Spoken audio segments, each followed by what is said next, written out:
Welcome to వేదిక TV. ఇప్పుడు చూసుకున్నట్టయితే రాష్ట్రంలో ఎక్కడ చూసినా కానీ కాంగ్రెస్ ప్రభుత్వాన్ని ఎండగడతాం, కాంగ్రెస్ ప్రభుత్వాన్ని పూర్తి స్థాయిలో నిర్మూలిస్తామని చెప్పేసి బీఆర్ఎస్ అయితే మాట్లాడటం జరుగుతుంది.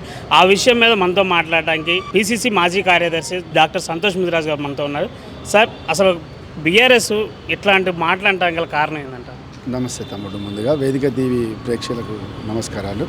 బీఆర్ఎస్ పార్టీ 2001లో స్టార్ట్ అయినప్పటి నుంచి వెళ్ళి 2024 దాకా మీరు క్షుణ్ణంగా ఆ పార్టీని, పార్టీ పని విధానాన్ని పరిశీలిస్తే వాళ్ళ కుటుంబ అభివృద్ధి, పార్టీ ముసుగులో వాళ్ళు చేయాల్సిన దోపిడీ, తెలంగాణ ప్రజలను ఎట్లా ముంచాలన్న ఒక ఆలోచన విధానంతోనే ఉంటుంది తప్ప గత 10 ఏళ్ళు వాళ్ళు అధికారంలో ఉన్నారు. 10 ఏళ్ళు అధికారంలో ఉన్నప్పుడు వాళ్ళు చేసిన దెబ్బతిని, వాళ్ళు ఇచ్చిన ఉద్యోగాలు ఎన్ని, కాళేశ్వరం పేరు మీద వాళ్ళు ఎన్ని లక్షలు పని చేసిండ్రు, ఎంత అప్పుల పాలు చేసిండ్రు, ఎన్ని లక్షలు అందులోకి మింగిండ్రు, దాని మీద మేము ఒక ఎంక్వైరీ కమిషన్ వేసినాం. అది నడుస్తూ ఉంది. ఫోన్ ట్యాపింగ్ విషయంలో వాళ్ళు ఎవరెవరిని ఇబ్బంది పెట్టిండ్రు, తెలంగాణ ప్రజలను ఎట్లా రాజకీయ నాయకులను, రాజకీయ కుటుంబాల పర్సనల్ విషయాలను ఎట్లయితే వాళ్ళు వినగలిగినరో దాని మీద కూడా ఒక ఎంక్వైరీ కమిషన్ వేసినాం. మిషన్ భగీరథ మీద, మిషన్ కాకతీయ మీద, ఇట్లా గత 10 ఏళ్ళుగా వాళ్ళు 7 లక్షల కోట్ల అప్పులు ఎక్కడెక్కడైతే చేసిండ్రో అవి ఖర్చు పెట్టిన విధానం, అందులో జరిగిన అవినీతి, అది కాకుండా వాళ్ళు ఓడిపోయి దిగిపోయే నాటికే ఇంకా 85,000 కోట్ల రూపాయలు ఇక్కడ తెలంగాణలో పనిచేసిన కాంట్రాక్టర్లకు, వివిధ వాళ్లకు ప్రభుత్వం చెల్లించాల్సి ఉంది. ఈ లెక్కన 8 లక్షల కోట్ల రూపాయలు వాళ్ళు అప్పులు చేసి కొత్తగా తెలంగాణ మీద పెట్టిపోయారు. అంత మాత్రం అభివృద్ధి జరిగిందా?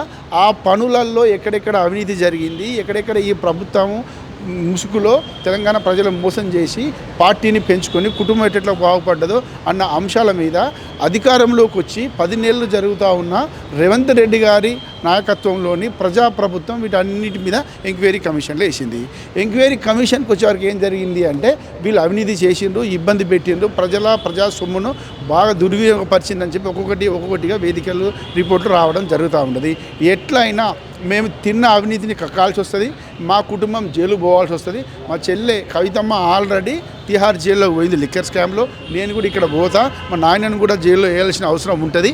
ఆ ఉద్దేశంతో భయపడి వాళ్ళ కుటుంబానికి, పార్టీకి ఏదైనా థ్రెట్ వస్తుందన్న ఉద్దేశంతో ఈ కాంగ్రెస్ ప్రభుత్వము, రేవంత్ రెడ్డి గారి నాయకత్వం ఈ తెలంగాణలో ఇట్లనే కొనసాగితే మేము జైలు పాలవుతాము, గత 10 ఏళ్లలో మేము చేసిన అవినీతిని బయటికి తీస్తే మా విలువలు పోతాయి అన్న ఉద్దేశంతో ఆ విలువలు లేని వ్యక్తులు, విలువలు లేని పార్టీ చేసేది ఏంటంటే మా మీద బురద జల్లుతూ ఉన్నది, ప్రజాప్రభుత్వం మీద లేనిపోయిన ఆరోపణలు చేస్తూ ఉన్నది. గత 10 ఏళ్లలో మీరు ఏ పని అయితే చేయలేదో ఈ 10 నెలల్లో అన్ని పనులు చేసినాం. మేము మేనిఫెస్టోలో పెట్టిన పనులను 50% దాదాపుగా అమలు చేసినాం. ప్రభుత్వానికి వచ్చే ఆదాయం, ప్రభుత్వం చేసే ఖర్చుకు మధ్యన వ్యత్యాసం ఉన్నది. మీరు చేసిపోయిన అప్పుల వల్ల రాష్ట్రం దివాళా తీసింది కనుక మేము మేనిఫెస్టోలో పెట్టిన కొన్ని అంశాలను ఇంకా తీర్చలేదు, వెనుకబడి ఉండవచ్చు, వాటిని కూడా అన్ని చదువుకొని తీరుస్తూ ఉంటాం.